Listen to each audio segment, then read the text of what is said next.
Hello, and thanks for joining me. Well, several weeks ago I did a three-part video on how to fine-tune a 4x6 imported horizontal bandsaw. There's a bunch of these made, sold under several different names, and but they all have their own particular quirks and defects. This one here is fairly new, and it had one defect that I really had a hard time dealing with. And I've created a pretty easy fix for it. And I covered that in part 2 of the fine-tuning videos. But anyway, let me show you what I'm talking about. Okay, right here's the elevating plates I had made. They're laser cut. And they gave me a really good deal on it, on the laser cutting, and I managed to keep the price under $30. Each plate will include the spacer and 2 countersink bolts, socket head screws. You'll have to countersink the plate, and the reason I didn't countersink them is because it makes it hard to transfer the hole position. So let me show you what's involved in putting this plate on and why it's necessary. Okay, we're looking at my saw with the elevating plate installed, and just briefly, and this is covered in part 1 and 2 of the video, so I encourage you to watch it. Just briefly, these blade guides should do nothing more than rotate the blade to the vertical position. Well, when I got this saw, these blade guides were also pushing the blade down, which really puts a lot of extra stress on the blade. And when I set the blade guides up correctly, it wouldn't cut all the way through the stock. You might be saying, well, why don't you just adjust the down stop, which is what I did. But then the cover hit the base and the switch didn't operate right. So to compensate for that, I came up with this plate. And we're going to go through what's involved with installing this plate. And but be sure and watch part 1 and 2. And I'll put the link underneath the video to a web store I created where you can buy these plates.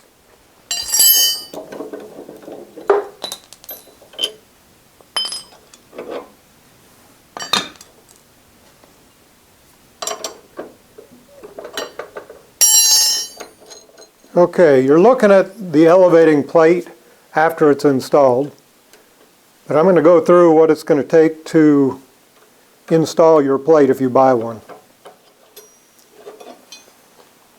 Okay, there's the original saw. Okay, when you get your plate, that's what it'll look like. What you need to do is lay it on there like that. Take the bolt from your clamp, the stationary jaw rather. See, that's what held that right there. And that sets your position. This pretty much holds it. You want to make this slot parallel here. And once you got this positioned exactly where you want it, take a 1/4 inch transfer punch.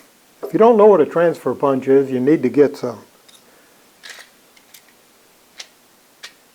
You can get some cheap ones for about 20 bucks for a full set. They come in all the drill sizes. Anyway, this is a 1/4 inch hole, and the way they're made, when you put the punch in there, it centers where you make that center punch. So you just transfer the holes.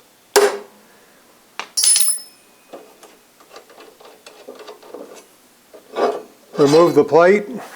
Of course, I've already installed a plate, and the hole spacing was slightly different.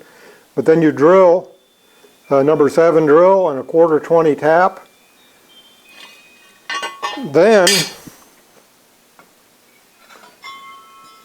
you'll have to countersink those holes and use the supplied bolts to mount the plate. Okay, I've left this extension on the plate. And the reason I did that, after you mount that and get all your clamps back on there, well, actually just mount it. Take your saw and cut through that plate right there. Take that extra piece and mount it right there. Now I did not put any holes in it. I used the little set screw for that depth stop. Used to be right there. You always had to dig the metal shavings out of it to get an Allen wrench in there. But anyway, I drilled a hole from the side to control that depth stop. Anyway, I used that hole. It was kind of tricky to locate that position. Then I had to drill another hole here. But you can do whatever you want there. You'll notice on the saw, on mine, it was kind of an afterthought on my original here. I got a big gap in there. There's no reason for that big gap. I just leave about an 1/8 inch with the piece that you cut off there and just mount it to this area. You could probably even glue it if you wanted to, some kind of super glue adhesive.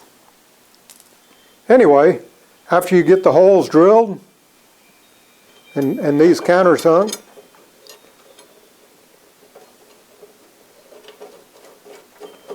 just put it back together.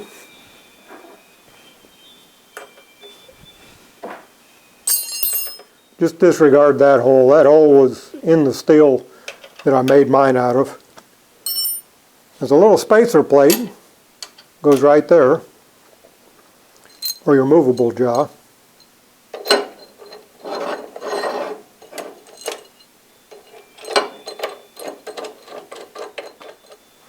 And then you're ready to go. Finish assembling it, put your stationary jaw on there. But anyway, that's all there is to it. And I've put a link underneath the video to my web store. It's a cheap web store, but it's a secure way to do a transaction. I'm really pleased with the web store.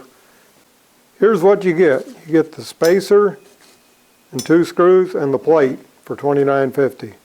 The people that cut this out for me did a really good job, and they gave me a good deal.